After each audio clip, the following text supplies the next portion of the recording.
have sacrificed a lot for the creation of this country. Charter of economy ہم کریں, ملک آگے چلے. ہم نہ سلیکٹڈ ہیں نہ فارم 47 والے ہیں. We have shot down the enemy's most modern aircraft, including multiple Rafale jets. My favorite field marshal from Pakistan. آپ دیکھ رہے ہیں خبروں، تبصروں اور تجزیات پر مبنی پاکستان کا سب سے معتبر نیوز شو آن مائی ریڈار کامران خان کے ساتھ. السلام علیکم، میں ہوں کامران خان. آج ہم آپ کو سسکتے، تڑپتے، تباہ حال کراچی کی وہ تصویر دکھا رہے ہیں جو پاکستان کے ٹیکسز میں 60% کنٹریبیوٹ کرنے والے شہر کی ظالمانہ، کرپشن سے آلودہ تباہی کا ناقابل تردید ثبوت ہے. ایک جانب پینے کو پانی نہیں ہے، کچرے سے پاک گلیاں نہیں ہیں، سڑکیں نہیں ہیں، پبلک ٹرانسپورٹ نہیں ہے، سیف سٹی نہیں ہے، گویا کوئی پرسان حال نہیں. مگر کیا آپ کو معلوم ہے کہ کراچی سینکڑوں ارب روپوں کی مالیت سے شروع کیے گئے نامکمل، نام نہاد ترقیاتی منصوبوں کا ایک قبرستان بن چکا ہے. سینکڑوں ارب روپے لگ گئے مگر آج تک کراچی والوں کو ان منصوبوں کا 1 روپے کا فائدہ نہ پہنچا. آسان الفاظ میں ان نامکمل منصوبوں کی کیفیت آپ کو سمجھائے تو ایسی ہے کہ مریض کو آپریشن ٹیبل پہ کھلے زخم کے ساتھ چھوڑ دیا جاتا ہے جو سسک کر دم توڑ دیتا ہے.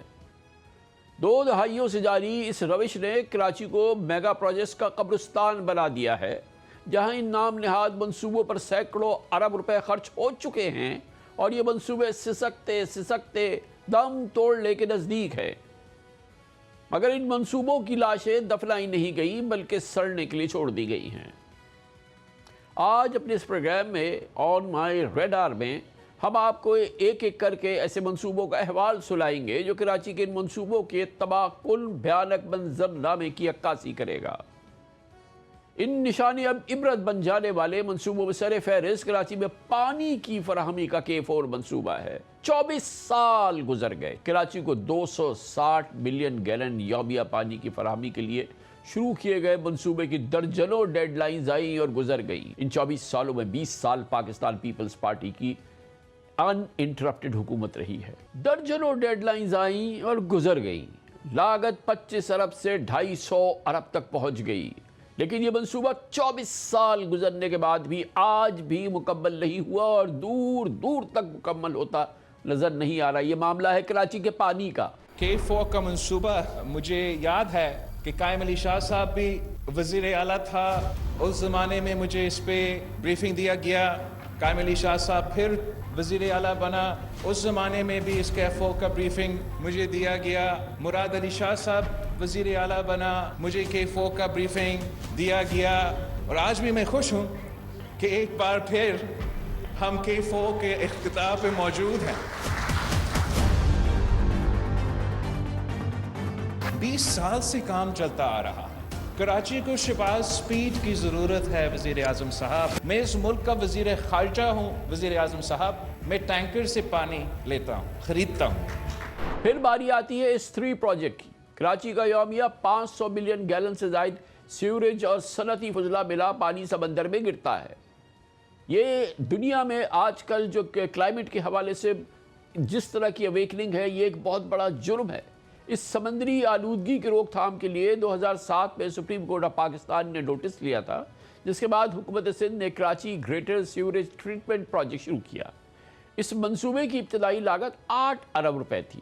یومیہ 460 ملین گیلن آلودہ پانی ٹریٹ کیا جانا تھا. لیکن 19 سال کے بعد بھی یہ منصوبہ ادھورا ہے اور لاگت 36 ارب روپے تک پہنچ چکی ہے. 19 سال گزر گئے، منصوبہ مکمل نہیں ہوا. 36 ارب روپے کی لاگت ہو چکی ہے. اور ہمیشہ کی طرح پاکستان پیپلز پارٹی اپنی ناکامی کا ملبہ وفاق پر ڈالتے ہوئے فنڈز نہ ملنے کا شکوہ کر رہی ہے. S3 کی بات کر رہے ہیں. S3 2007 میں ڈیزائن ہوا تھا. 7-8 ارب روپے کا پروجیکٹ جب بعد میں دیکھا گیا، کہتے جی وہ تو پہلے 18 ارب کا تھا، ہم نے کم کیا، اب 36 ارب کو. بڑی کہانی ہے، پرابلمز ہیں ان پروجیکٹس کے اندر. ایک اور بڑا منصوبہ کراچی سرکولر ریلوے کی بحالی ہے، جس کے لیے پچھلے 26 سال سے صرف وعدے، دعوے. یہ منصوبہ بھی سپریم کورٹ کے نوٹس کے بعد 2020 کے آخر میں بحال کرنے کا دعویٰ کیا گیا. انتہائی مختصر، بے مقصد سے ٹریک پر ٹرین چلا بھی دی گئی، لیکن پھر اس کا کیا ہوا کسی کو آج تک نہیں پتا۔ خود پیپلز پارٹی کے چیئرمین بلاول بھٹو زرداری نے کہا تھا کہ کراچی سرکولر ریلوے کی بحالی ان کا مشن ہے، کیونکہ یہ ان کی والدہ شہید بے نظیر بھٹو کی خواہش تھی۔ جو شہید محترمہ بے نظیر بھٹو نے اس شہر کے لیے خواب دیکھا تھا کہ ہمارا KCR کا نظام ہوگا، ہمارا کراچی سرکولر ریلوے ہوگا۔ میرا مشن ہے انشاءاللہ تعالی سب سے پہلا جو میگا پروجیکٹ ہوگا کراچی شہر کے لیے، وہ KCR کا جو سرکولر ریلوے ہے وہ ہم واپس لے آنا چاہتے ہیں، اس کو ہم ہمارا عوام کے لیے وہ فیسلٹی دینا چاہتے ہیں۔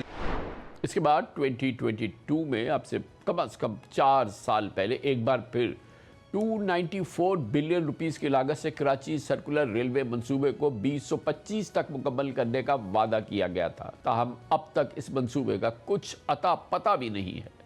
پھر شہر کو جرائم سے محفوظ بنانے کے لیے، جیسے کہ پاکستان کے دوسرے بڑے شہروں میں ہوا ہے، پاکستان کے متعدد پنجاب کے متعدد شہروں کو سیف سٹی بنایا گیا ہے۔ 2009 میں سیف سٹی پروجیکٹ کی پھلجڑی چھوڑی گئی۔ 2011 میں 10 ارب روپے کی لاگت سے 10,000 کیمرے نصب کرنے کا اعلان ہو گیا۔ 2016 میں سپریم کورٹ کے حکم کے باوجود نمائشی طور پر بھی شہر میں کوئی کیمرہ نہیں لگ سکا۔ 2016 ہو گیا ہے، کئی اجلاس ہوئے، اسٹڈیز ہوئی، وینڈرز بدلے گئے، ٹینڈرز ہوئے، سندھ کے مختلف کور کمانڈرز اور وزیر اعلیٰ مراد علی شاہ پر مشتمل ایپکس کمیٹیز کی میٹنگز ہوئیں، میٹنگز آفٹر میٹنگز، حتیٰ کہ کور کمانڈرز چینج ہوتے گئے، وعدے ہوئے، لیکن منصوبے کی لاگت اور وقت بڑھنے کے سوا کچھ نہیں ہوا۔ 2024 آ گئی، اس میں سندھ حکومت نے 35 ارب کی لاگت سے 12,000 کیمرے لگانے کا دوبارہ اعلان کیا، اور آج 2026 کے جون تک صرف 10% عمل ہوا ہے، یعنی اب تک شہر میں صرف 1300 کیمرے لگائے ہیں۔ یہ کراچی شہر کی بات ہو رہی ہے جس کی آبادی 3 کروڑ ہے۔ یہ کیمرے شہر کا صرف 8% علاقہ کور کرتے ہیں، وہ جہاں پر یہ خود رہتے ہیں، جبکہ شہر کو 60,000 کیمروں کی ضرورت ہے، تب کہیں جا کر یہ ایک باقاعدہ سیف سٹی بن سکتا ہے۔ گویا تکلیفوں کا پہاڑ ہے جو کراچی والوں کا مقدر بنا دیا گیا ہے۔